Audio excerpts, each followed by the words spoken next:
Hello, everyone. Welcome to Global Reports. My name is Sienna Perry, and I am an on-timeaholic. So we're going to start right on time. If I could ask the global reportees to come to the stage, please.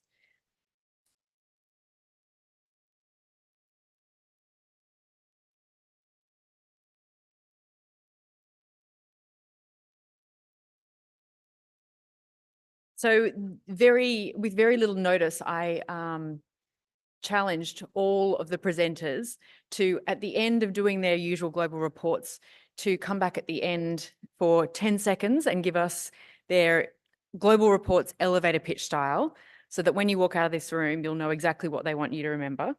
And on that note, let's start with John from Aaron, please.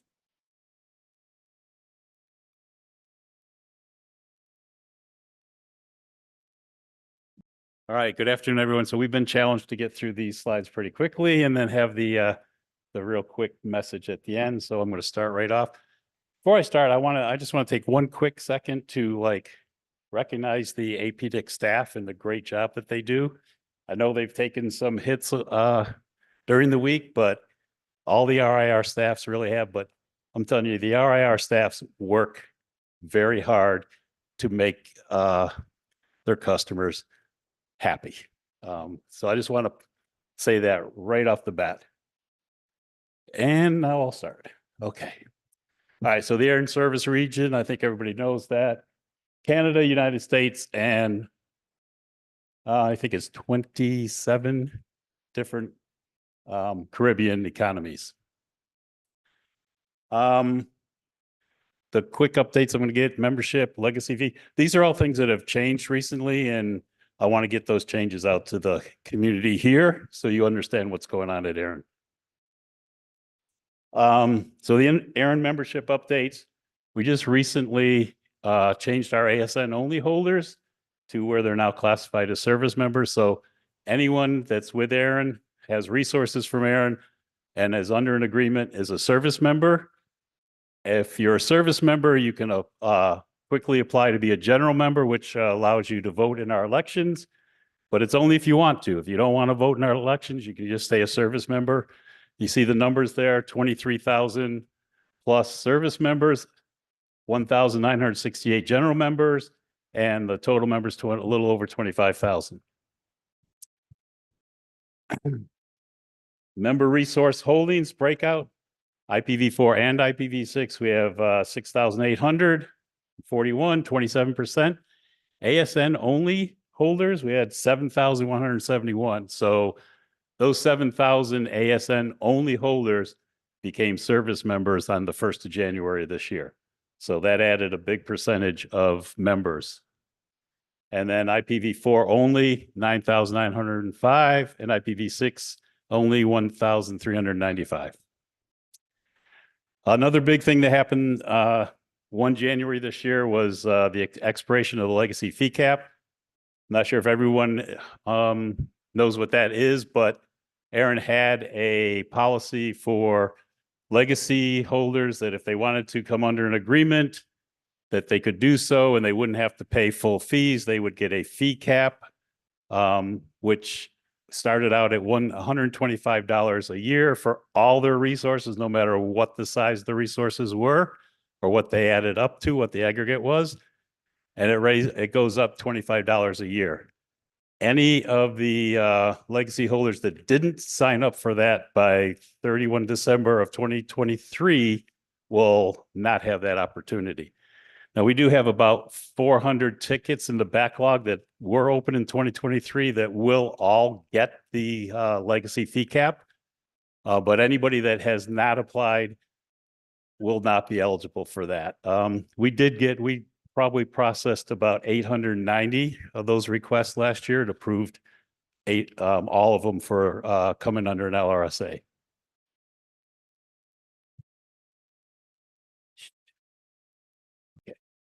Routing security in 2023. We now have automatic ROA renewals. There's no untimely expiration, simplified navigation usability improvements, removal of ROA signing requirements, and also an updated user interface and API. We went mandatory 2FA February 1st of 2023. Which I guess kept us out of the news. So that was great. Very, very timely decision that we did that. We were happy with that. Policy overview for 2023. You can see we had 10 new policy proposals submitted. Of that, 4 were still draft policies. 3 were recommended. 1 was abandoned.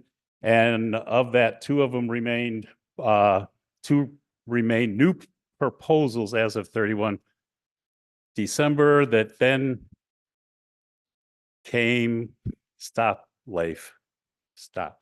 All right, 2024 organizational priorities. We're going to educate the community about multi-stakeholder approach. We're going to champion for IPv6. We're going to advance routing security services, conduct our public policy meetings, engage with the community, and create enhanced e-learning modules with our new LMS system that we just purchased and are putting together. IPv6 education and growth. Board told us get out there and push IPv6. We've been doing it for years. They wanted us to renew that, so we started a new campaign last year. IPv6, let's grow. The only way to grow is with IPv6. In 2024 for routing security, we're going to have a tighter integration of the RPKI, and when you do a ROA, it generates route objects in the IRR. There's going to be a new dashboard, and we are going to deliver features to Aaron Online users that only APA users enjoy today. So we're going to put some whatever you can do in APIs today, you're going to be able to do it on Aaron Online tomorrow. I guess I'll put it that way. Status of Aaron policies. We got a proposal. We got 4 draft policies. We got 4 recommended draft policies. Recommended draft policies can become policy after the next Aaron meeting in Barbados. We do have a Aaron Qualified Facilitator program that I've gotten a lot of questions on and interest in.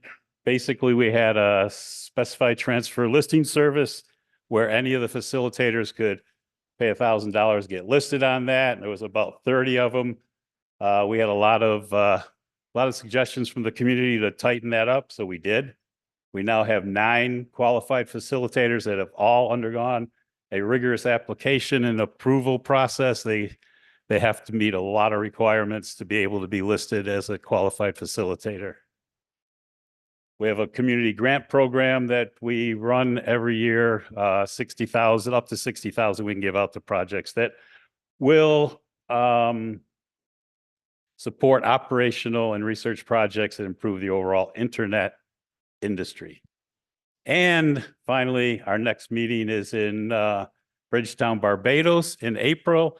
And then our second meeting this year in the fall with NANOG will be in Toronto, Canada. And thank you very much.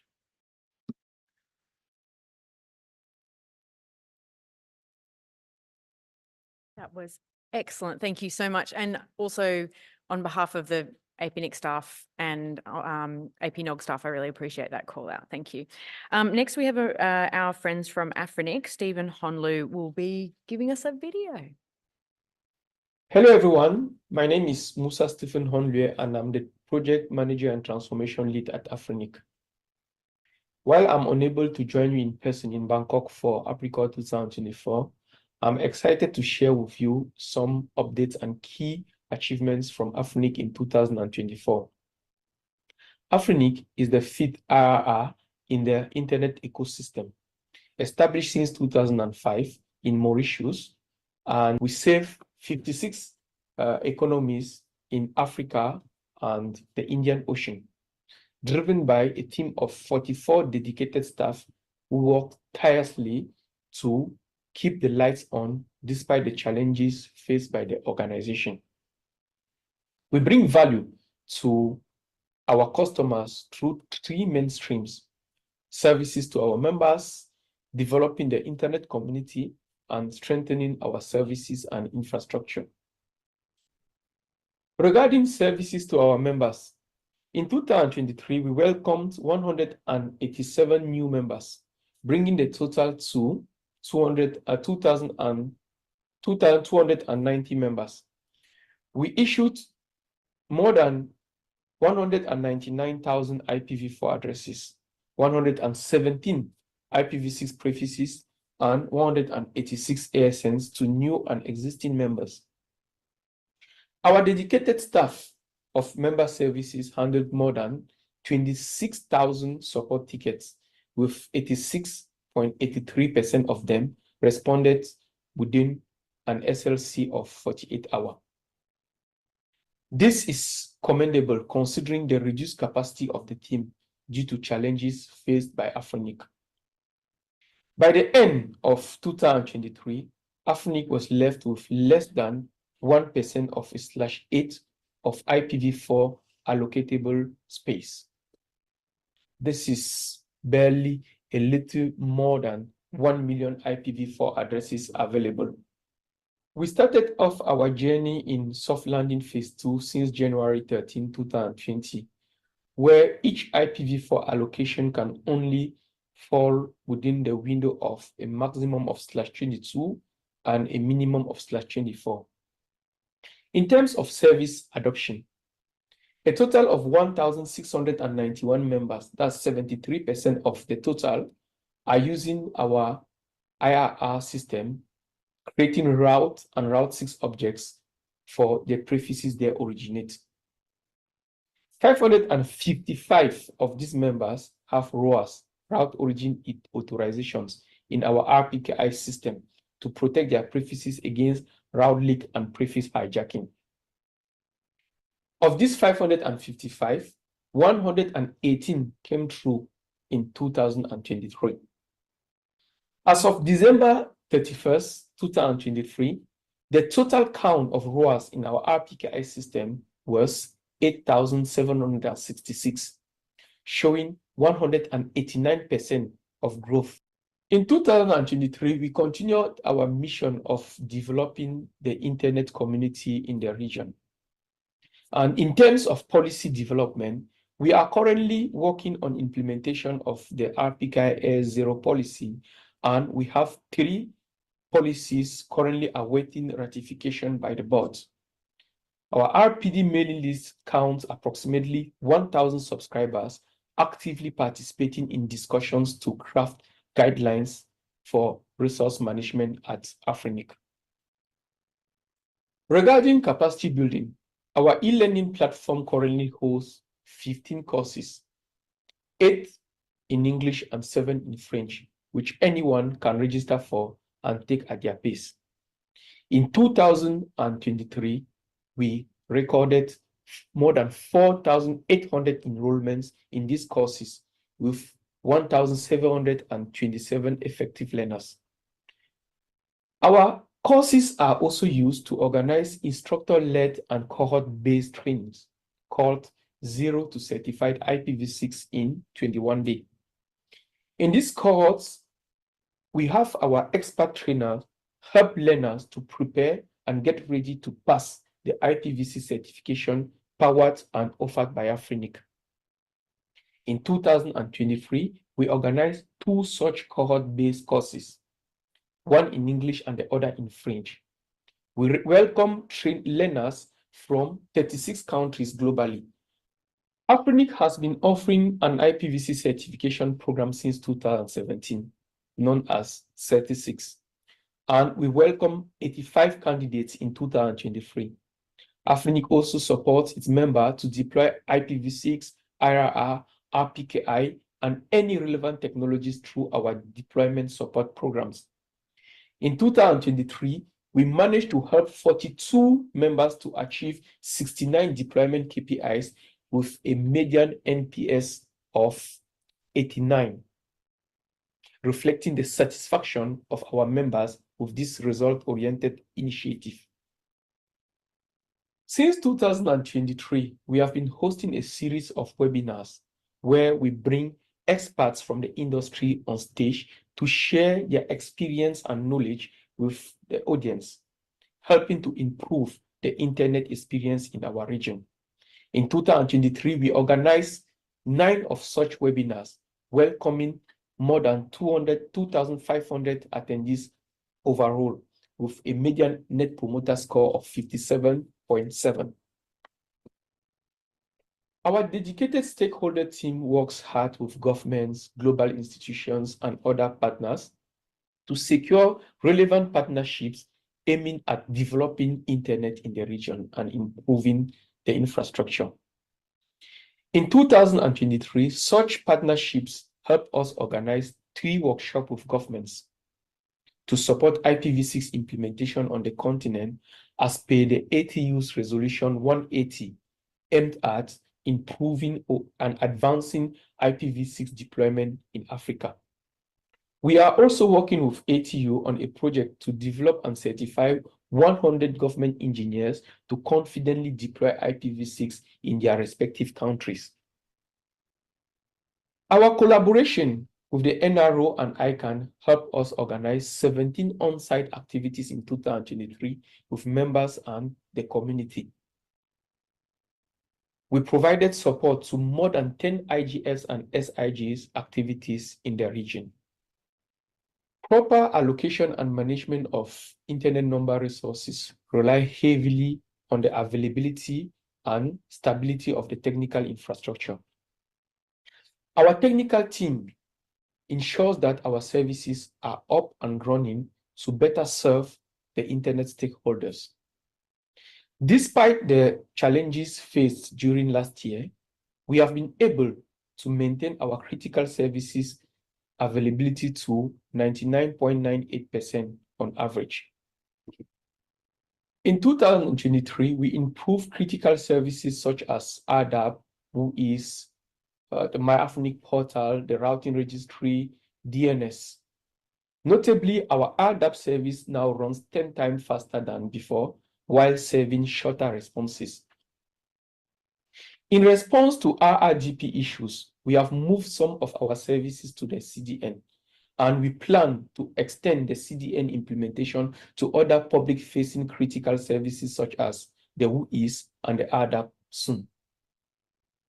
We upgraded obsolete equipments, established peering with NAP Africa, decommissioned one of our data centers, also redesigned one of our data centers to make it more reliable with smart technologies like deduplication and careful reallocation of technical resources. With this, we have been able to increase the processing capacity of our servers by 50% without any expense in material. With the increased number of cybercrime activities and the ongoing situation at Afrinic, we deliver 2 in-house training on security awareness to equip our staff with the knowledge on how to protect against any malicious cyber activity. I would like to seize this opportunity to thank the Afrinic staff for their dedication despite the challenges that the organization is facing. I've come to the end of my presentation, and I would like to thank you for your attention. I would also like to thank you for your continuous support. I hope this has been informative for you. Feel free to reach out with any question to contact@afrinic.net.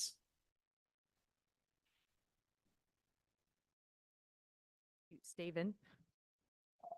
Thank you, Afrinic, for the update. I'd like to ask Oscar now, please, to join us.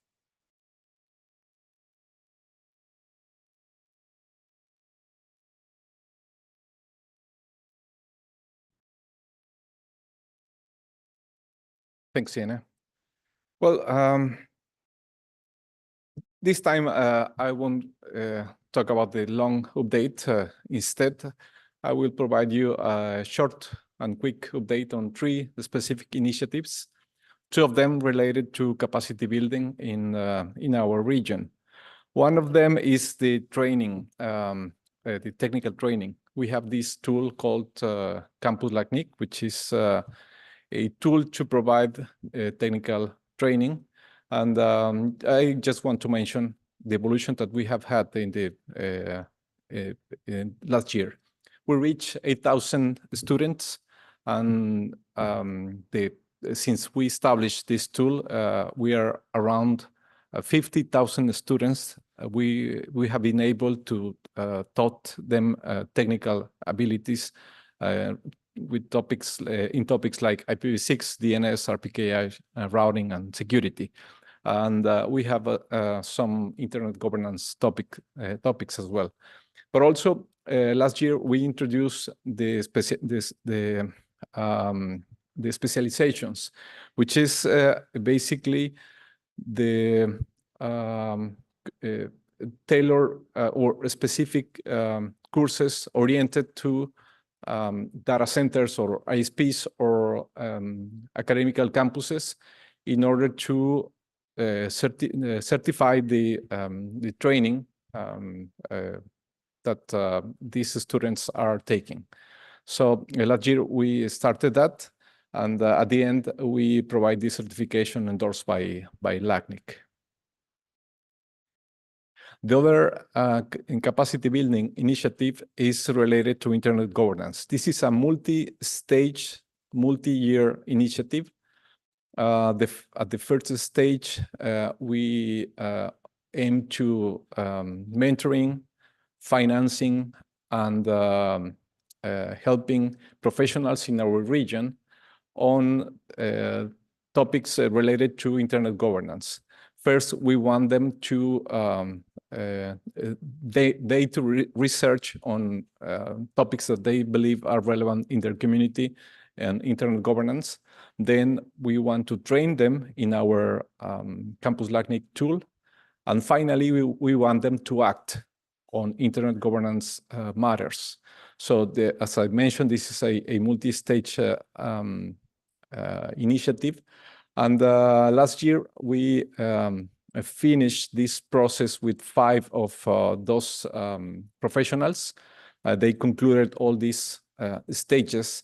And this is, we are in a continuum starting every year, this multi-stage, multi-year initiative in order to have professionals that may be paying attention to internet governance matters in different areas like government, private initiative, or academical institutions. The third topic I want to mention is that last year we introduced this assessment to candidates that are looking to be LACNIC Board of Directors. It was a resolution that the General Assembly approved in 2022. They asked us that we need to conduct this assessment. Well, not us, but somehow we need to ensure that the candidates that are willing to be part of the LACNIC board have this basic knowledge on 3 specific topics. The first one is organizational governance. The second is the core processes of LACNIC. And the third one is the ecosystem of LACNIC. This is not only the assessment. We also created this training course to provide training in these 3 specific topics. Afterwards, they have to conduct this assessment, and only those candidates that are able to pass that evaluation are able to compete in this selection. So that was the first time we introduced that assessment to candidates last year. We used to have 14 to 17 candidates in each election, which was kind of a risky situation because of the electoral system, not the computer system, but the electoral methodology that we have. That was having such amount of candidates. It was a problem. It was a risk of a very low percentage of votes could appoint a director in LACNIC, and that created a risk that people that doesn't know the organization, doesn't know the environment, the ecosystem, could be part of the LACNIC board of directors. So once we introduced this assessment, we had a lower number of candidates, and that ensures the quality of our board of directors. And finally, I want you to invite you to the LACNIC 41 event. LACNIC 41 will be in Panama City in May, where we expect around 800 participants. This is one of the 2 events yearly in our region. And together with LACNIC events, we have the community part, the rest of the technical community participating in this week events. And also we have our institutional activities like the General Assembly and the PDP process, that the PDP Open Forum, which is also part of our institution life. So this is it. Thank you very much.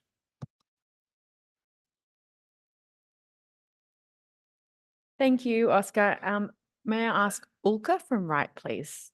And this is Ulka's first APNIC or Apricot meeting. Welcome.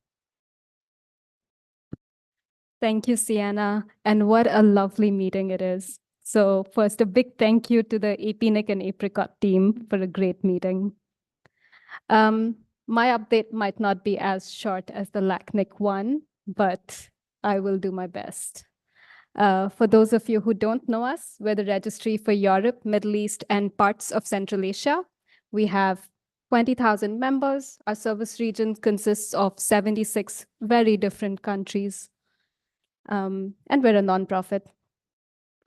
We have a whole range of activities similar to the other registries, RPKI, but many of you might be familiar with RIPE Atlas or RIPE Stat or RIS. I see my colleague Robert in the room. If you want to find out more about getting a probe into your network or our R&D tools, you could talk to Robert about it. We also have our online platform, RIPE Labs, on which we publish a lot of the research done not just by our team, but by any researchers using our tools or any other tools for that matter. And we have our own training and certification programs as well. And we're the secretariat to the RIPE community. What I'd like to focus a bit more on is our strategic focus areas for this year. We have an overall 5-year strategic plan for 2022 to 2026. That's what you see on the table on the right. And to the left, what you see are our focus areas for this year, which is to be a center of excellence for data, to ensure the organization's stability and resilience in the face of political, legal, and regulatory changes, and to ensure that we have the necessary levels of security and compliance. We're in a volatile, uncertain, changing, ambiguous world, and it continues to be a balancing act for us to manage diverse expectations in the face of sanctions, compliance, and security. But one of our initiatives through the RIPE community and our policy development was to bring in the voluntary transfer lock policy to prevent forced transfers. We brought in 2 new policies recently. The first one is you get even less IPv4 now if you're an IXP. And the second one is the voluntary transfer lock.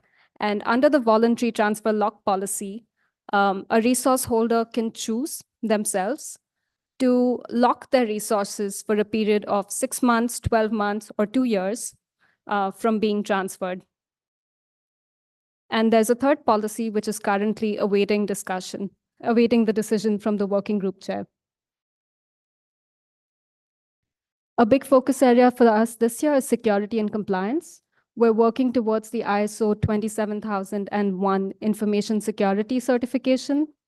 We are working on improving our single sign-on system. We've already brought in stronger password requirements. We've heard from Aaron that they've just rolled out their mandatory 2-factor authentication. We are in the process of doing so. You should be hearing more about this from us. And we've broadened our monitoring of publicly leaked credentials. So now the system is completely automated. If we identify a leaked credential in a public data breach, the password is automatically reset and the account holder is notified.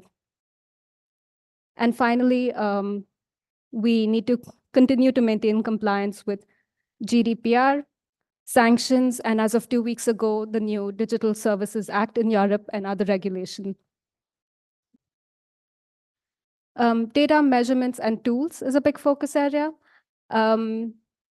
We would really like to cover the top 10 networks in each country. So if you check RIPE Atlas and you see that we don't have insights into your country or your region, and you think we should, please come and talk to us. And with all this data, we would like to share more insights with decision makers, with network operators, and whoever this might be relevant to. An example here is the IXP report that was recently produced by my colleague Jad, which looks at IXPs in the Arabic-speaking countries in the Middle East, which is based on our data services. Another report that we commissioned is a report on sanctions, which was produced by Digital Medusa. So if you're an organization that might be impacted by sanctions or you're a decision maker in this area, you can access this report. I know APNIC has Ping, which is hosted by George Michelson. If you can't get enough niche tech podcasts, we also have our own. If you have a long flight back, check it out on Spotify or Apple Podcasts. And I think next week we might have talked Jeff Houston into coming and talking to us as well. You know, for most other organizations, I think a website redesign would not make it to their update. But when you have a 30-year-old website with over 10,000 web pages, it's quite a task. If you would like to take a look at all the new things, all the things that the RIPE NCC and the RIPE community are doing, do take a look at our website as well. And as you can see, what we've really tried to do here is highlight the RIPE community and create a space for the RIPE community on our website. And this brings me to my almost last slide. And this is not really an update from our side as much as an open question to the room. A lot of what our outreach and engagement as an RIR is based on the fundamental assumption that if I send you guys an email, you will receive it, and vice versa. But one of the changes that Google, Yahoo, and Microsoft brought in just a few weeks ago is changing how they deliver emails. And this has really made us question some of these assumptions. How reliant are we on mailing lists as a community, as an RIR? What happens to policy development if emails don't go through? And if we can't rely on email anymore? What about, and if we move away from mailing lists, where do we move to? What would we use? And every time we ask the community, we get very different answers, and then we end up with fragmented communications. You can tell now that I'm a comms person, but since I could sneak a slide in about a topic of my choice. What would we move to? I know some parts of our region like Telegram. I know in India, WhatsApp is really popular. We have our own forum. Lots of people are enthusiastic about Mastodon, which is something we're looking into. But then maybe, is it time to stop thinking about having one channel of communication? It's a bit of a meta question, but as RIRs, the way our policy development processes are developed, it's really around this basic assumption that emails get delivered. And that in itself is an issue right now. So I have no answers here, but if any of you do have ideas, feedback, thoughts, please come and find me after this, and I'd be happy to chat with you about it. We also have a whole bunch of events coming up. I think we're spoiled for choice as to where we want to go between Panama and Barbados, but there's also Athens and Krakow, and for the more adventurous, Bishkek in Kyrgyzstan. So please, if you haven't booked flights to anywhere yet, also think about joining us in Krakow. Thank you.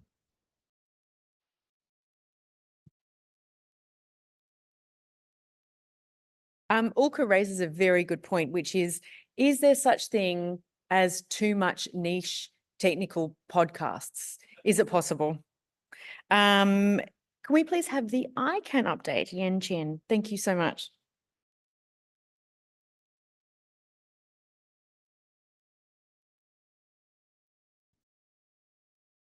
Hi, everyone. All right. Every time we have this podium, I'll joke because maybe you can't see me, so I might need to shift a little, sorry. All right. I will be sharing ICANN updates, and it'll be in 3 main parts. So some events that happened the last few months, some events that we're looking at in the next few months, and also some initiatives that we recently launched at ICANN.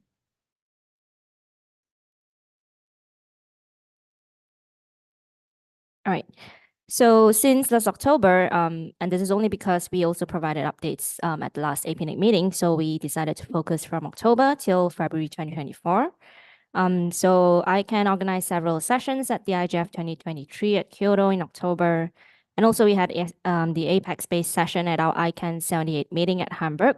So in case you don't know what APEC Space is, this is basically literally a space for the APEC community to come together to discuss policy-related topics or discussions at ICANN, because sometimes it can be a little intimidating to join the global discussions immediately. So we have this space for the APEC community as a more comfortable and cozy setting such that we can discuss those comfortably. In case you want to receive some updates, please subscribe to our mailing list. We also share global updates. When we have public comments open, we also share information through the mailing list.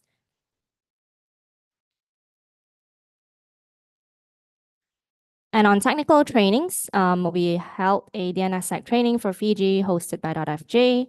We also completed a 3-part DNS technical training program in Jakarta. This is in collaboration with Pandi, the .id CCTL, the operator, APJ, the National ISP Association in Indonesia, as well as ICANN, of course. This particular training, it's 3 parts. So the first one is on introduction, overview of DNS and DNSSEC, and then we go into advanced DNS and DNSSEC. And the third part is actually on a little bit more on a broader discussion on DNS security threats in the ecosystem. So we are planning to work with Pandi and APJ to further do outreach in other cities in Indonesia in 2024. So we want to make this kind of like a standardized curriculum and try to involve more local trainers as well. So some upcoming events. We have the Universal Acceptance Day. This is the second time we're holding the Global UA Day. So the global, this time it will be in Serbia, but we do have 56 local and regional UA Day events to be conducted between March and May. So do watch out for an event at your location, and we do want to invite you to join us. I have included the link for the UA Day page. So later on, you could download the sites and access the page. We are also holding the 5th ICANN APAC TWNIC Engagement Forum in Taipei from 23rd to 24th April. This event will be held jointly with the 41st TWNIC IP OPM as well.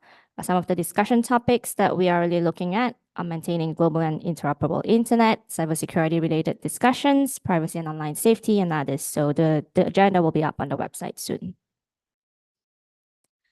And this is our annual event that we hold, and we're very proud of this capacity building program in this region, APIGA. We're going to hold it again this year in Seoul from 8 to 12 July. The program is really targeted for youths aged from 18 to 35 from the APAC region.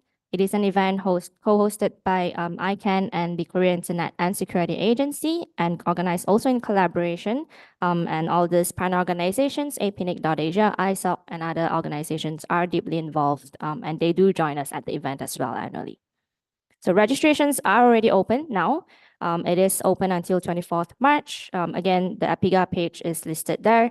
If you do know of any youth that you want to encourage for the applications, please do share this information. And one of our largest regional events this year, the APAC DNS Forum, will be held in July 23rd to 24th in Bali.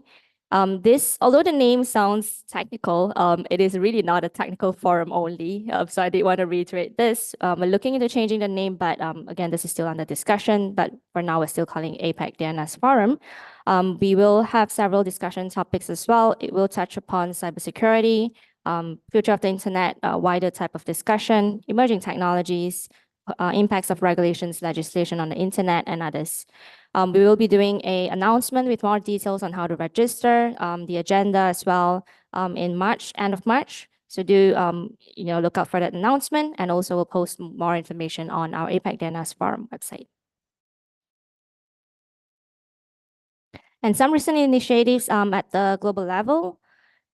Last November, we launched this system called the Registration Data Request Service, so RDRS. This is really to provide a consistent format. It's a centralized platform for requesters to ask for access to GTLD non-public registration data. The request goes to the relevant registrars, and then the registrars would access whether they could approve the request or deny or partially approve, and so on. We do invite data requesters to join because we want to hear your feedback on the platform itself as well, and hopefully you could get the non-public registration data that you're requesting. So targeted data requesters include cybersecurity professionals and researchers, also law enforcement agencies, and others who would have legitimate reasons to access those information. And also we've announced this, it's not open yet, but I've announced the launch of the ICANN grant program. This is a new program for eligible organizations to apply for funding, projects consistent with ICANN's mission and vision for a single, open, and interoperable internet. The application will start from 25th March until 24th May. It will be in cycles. So this opening in March will be the first cycle, and the first cycle's budget is 10 million USD. Of course, it's not just for one project. Each project the amount varies depending on the project, but the range is 50,000 to 500,000 USD per project. The evaluation and approval will be expected to end by end of December. And also I've included the link there. And that's about it. Thank you.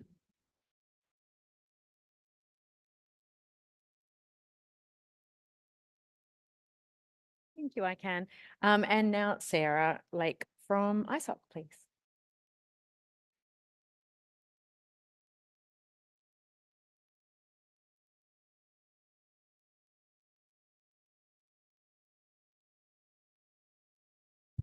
All right. Hi, everyone.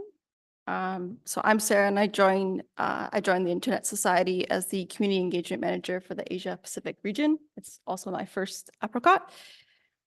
And I look forward to sharing the Internet Society's plans and milestones for 2024.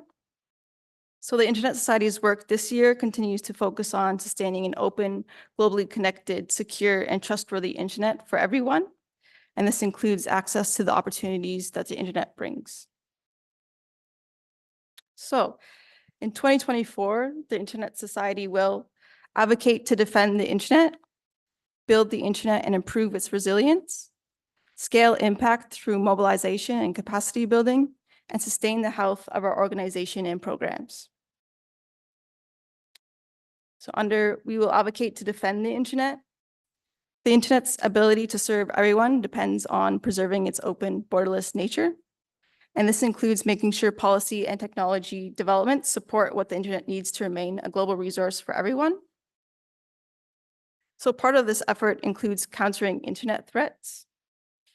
So the Internet Society will engage in strategic advocacy, where we aim to predict, flag, and respond to at least 5 unanticipated threats to the internet in at least 5 countries. Under defending the internet in the United Nations in 2024 and in years to come, several UN processes and negotiations have the potential to shape the international policy environment. The Internet Society will be well positioned to inform these processes at the regional and global levels. Our focus will be continued collaboration with technical experts and partners across the internet community while engaging in key preparatory meetings globally and regionally to reinforce the value of the internet. And in terms of extending encryption, effective encryption is essential for keeping people safe and secure online, and it's foundational to a trustworthy internet. So our focus this year will be demonstrating to policymakers and businesses about encryption's vital role in online safety, especially for children. So our strategy involves mobilizing the Global Encryption Coalition to amplify pro-encryption messaging and leveraging Global Encryption Day and targeted awareness campaigns to attract new supporters, especially child safety organizations. We'll utilize media campaigns to showcase encryption as a digital safety tool and empower Global Encryption Coalition members to lead advocacy efforts and diversify coalition funding.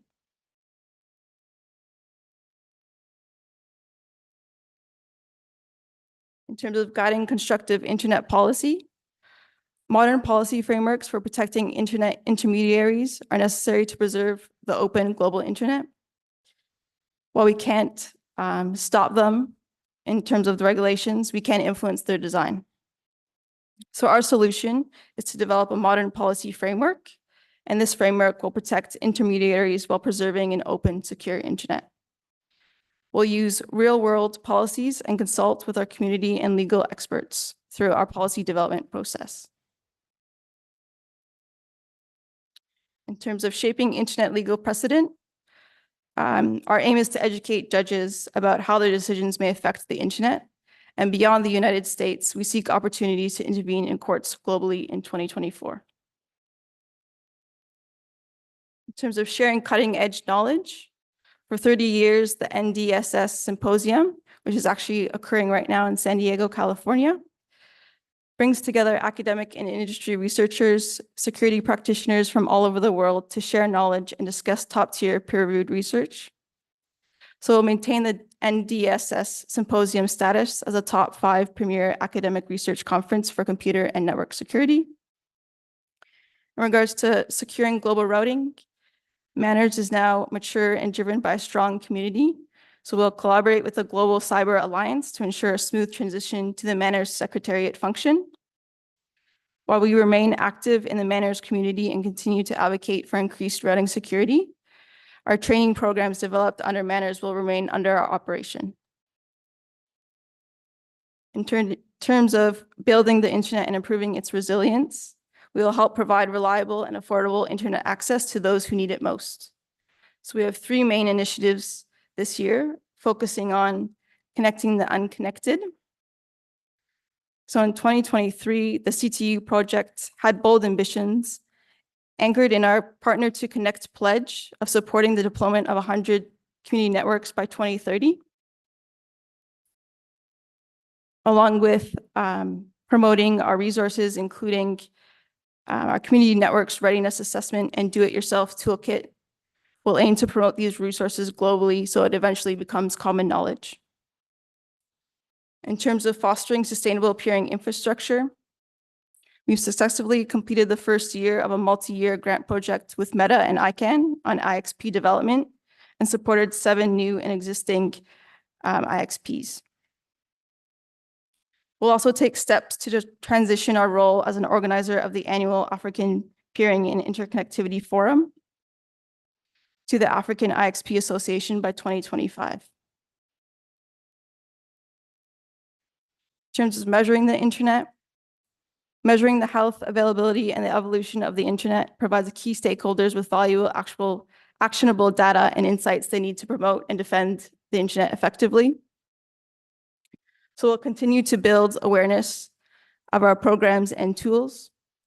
We've also developed a 5-year plan, and this is the first year of its implementation, to add new tools and get feedback from our target audiences to help improve the platform.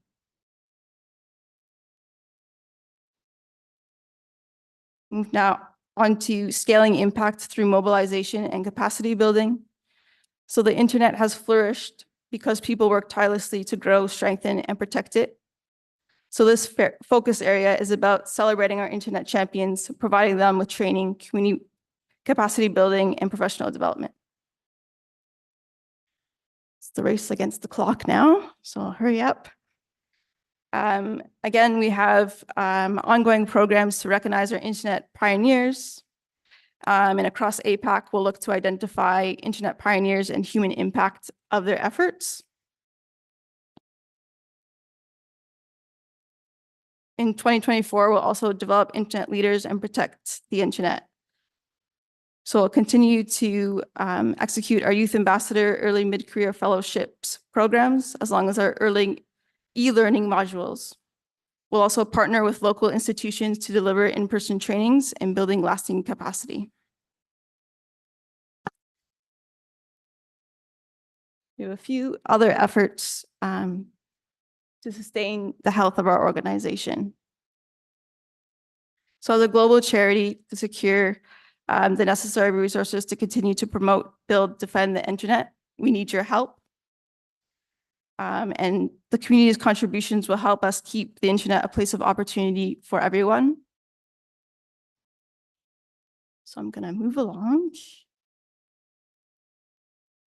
Okay. So just demonstrate our funding opportunities. So we provide opportunities for our global network of internet champions. So we have a range of different funding for different opportunities. So social innovation, emergency response, researchers. We also have specific programs for our chapters and standing groups, our local community. We have funding for Encryption Day, and again, for internet infrastructure.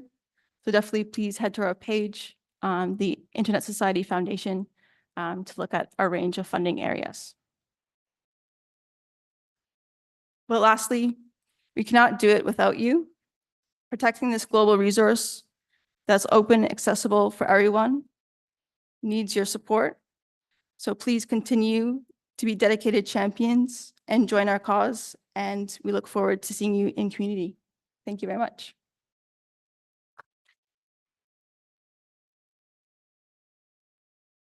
That was perfect timing. Thank you. So now I'd like to ask Nicole Chan to give us an update about ASO. Thank you.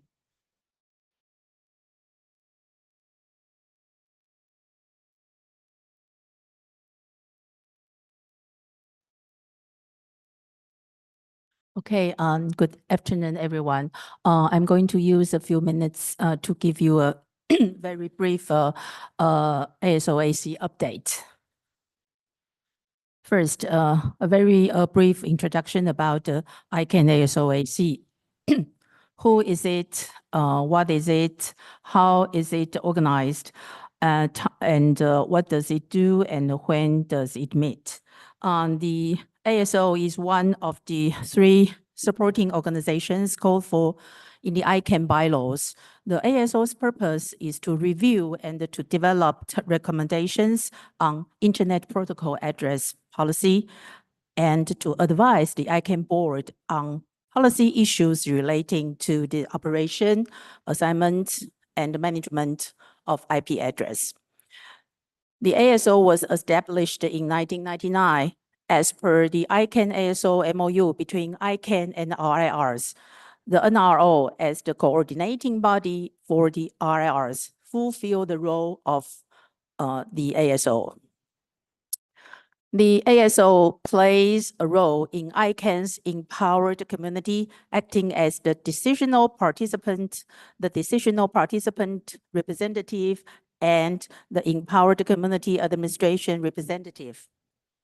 The ASO does not develop the policy relating to Internet number resources itself, but rather ensures that the global policy development process, GPDP, has been correctly followed in each RIR region.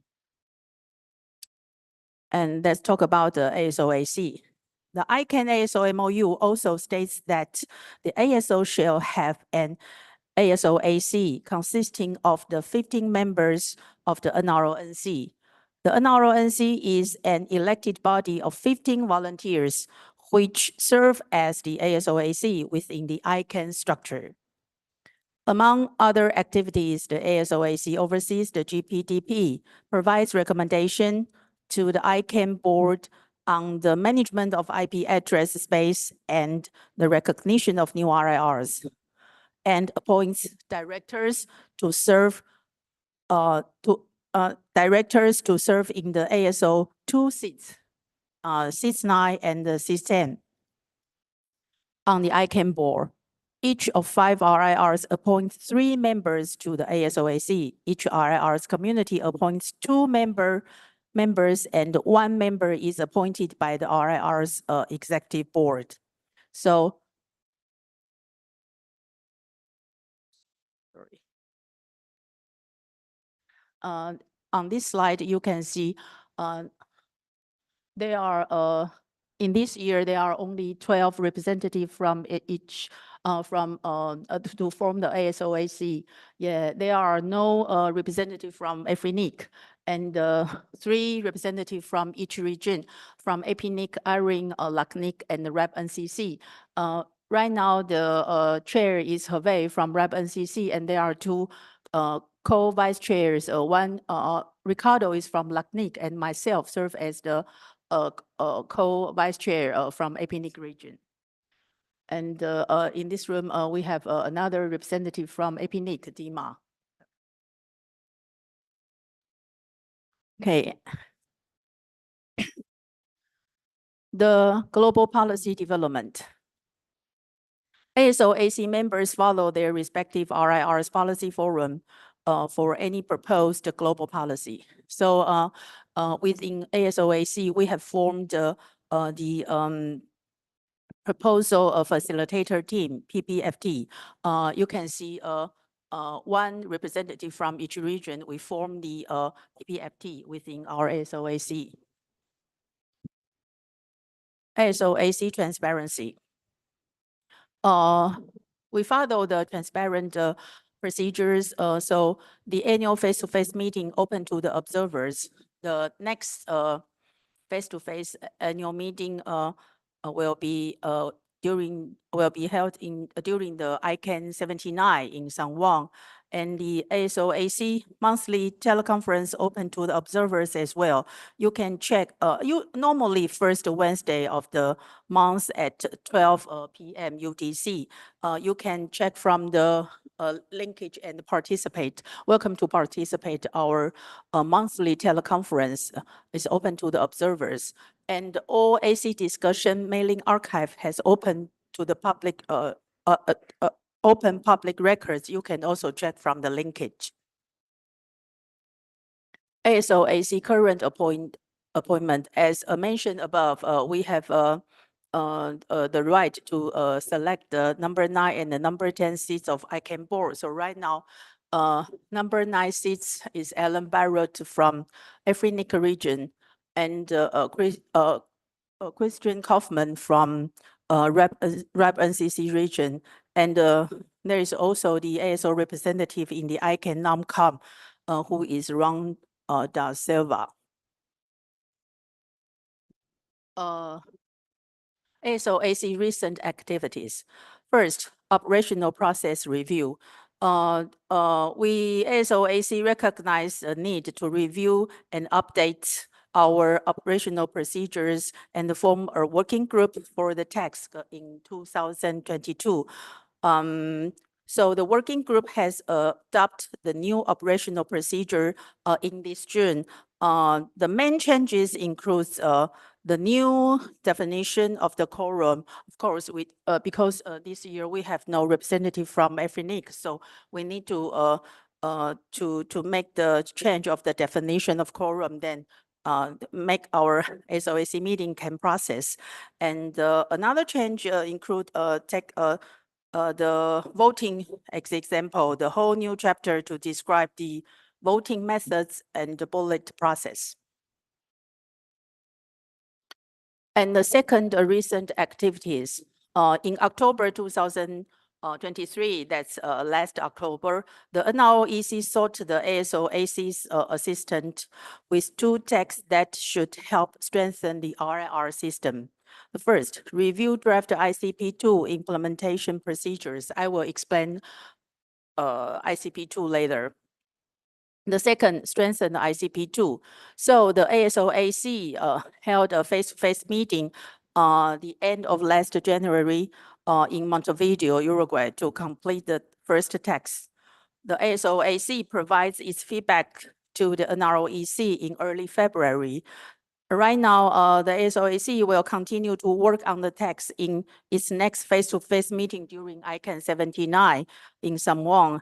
And the process of reviewing and updating the ICP2 will be done in 2024 and 2025. So a very simple, quick introduction about ICP2. Prior to ICANN's founding, there were 3 RIRs, Epinic, ARIN, and the RAP NCC. When ICANN was founded in September 1998, its original bylaw called for 3 supporting organizations, ASO, DNSO, and the PSO. The ASO was subsequently formed in 19 October 1999 based on the MOU proposed by the 3 RIRs and accepted by ICANN. In November 1999, ICANN requested RIRs to assist with further development of recognition criteria, which are described in the 1999 ASO MOU. So after extensive discussions and several meetings, the ASO-AC passed the resolution on the criteria for the establishment of new regional internet registries, which was subsequently accepted by ICANN board. This document became Internet Coordination Policy, named ICP2.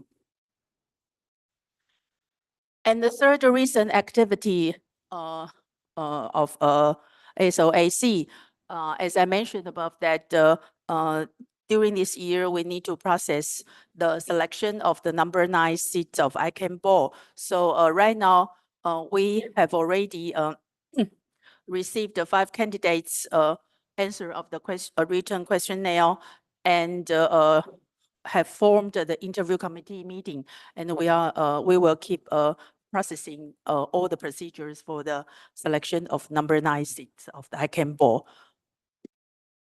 Okay, that's all about ASO-AC update. Thank you.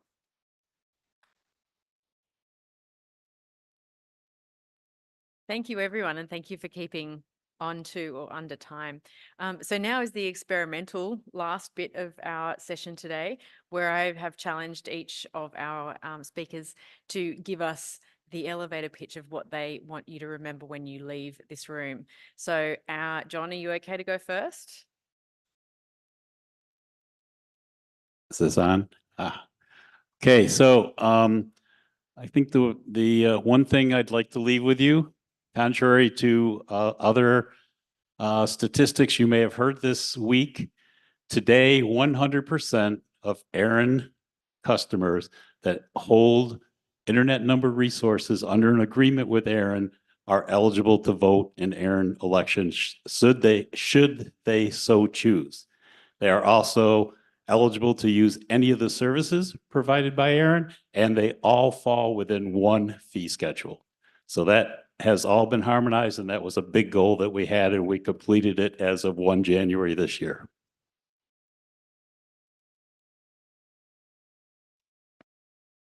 I have a very short pitch from the RIPE NCC. Our IPv4 waiting list is long, but we do have open data measurement tools. So if you would like to measure your networks, please come talk to us. Thank you. And listen to our podcast. All right, so I'll draw on my first experience at Apricot. I think we're at a time where cooperation, collaboration, and advocacy are very critical. And we have so many experts here in the room and so many skillful individuals and such a vibrant community. It's time to really come together. And anyone can be an advocate. You don't have to have a fancy title to speak up. So please join our community, become a champion, and just continue to raise your voice and join us.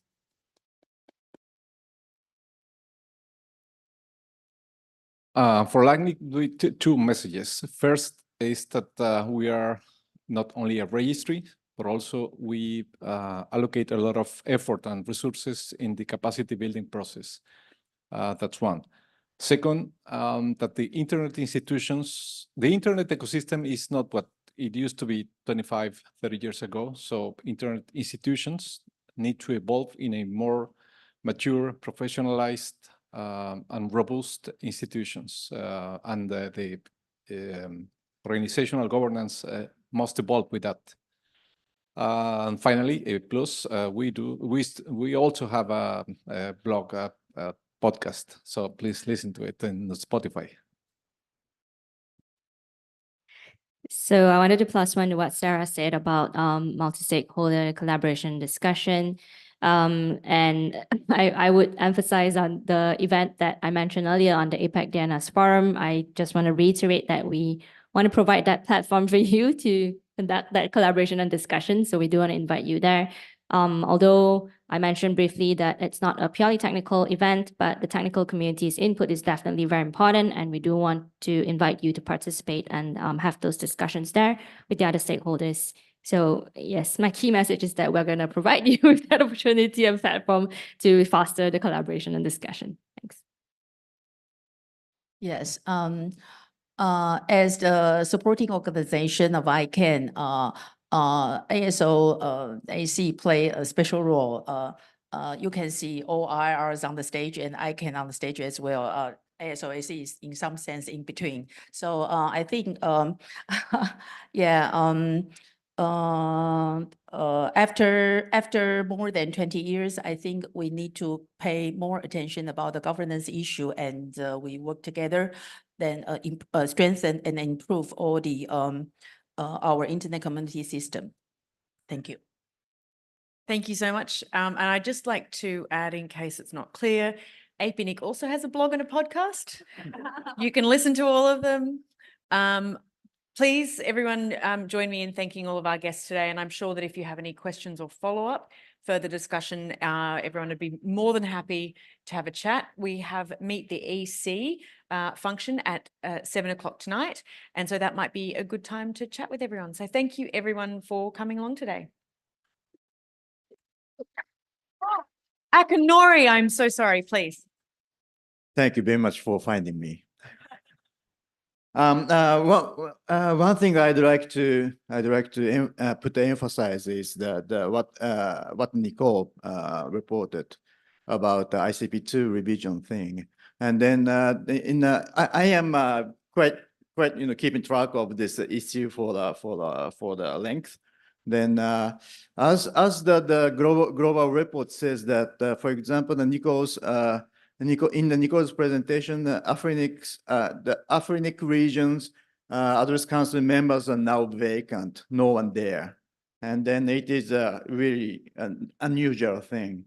And then ICP2 revision is for for us to address the issue of the RIL governing structure situation more in strengthening it. So it is a really important process for us all, not only the RIL people, RIL employee, but that this is a problem for the community. So I'd like to encourage you to keep track of this situation, and then ICP2 discussion that's now in going on in the SOAC with the RIL executives. But it is you can keep track of this discussion in the ASO-policy mailing list. Is it correct? Yes, it's open for everyone to subscribe it, to observe it. So that kind of the attention from the entire community will be strengthening the quite for the robust discussion in the SOAC and the entire process of this reinforcement. So I'd like to put the emphasis on this point. Thank you. Any other comments or questions? No, thank you so much. Have a good evening.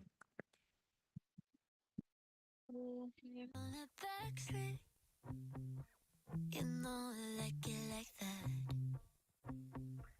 The other girls in the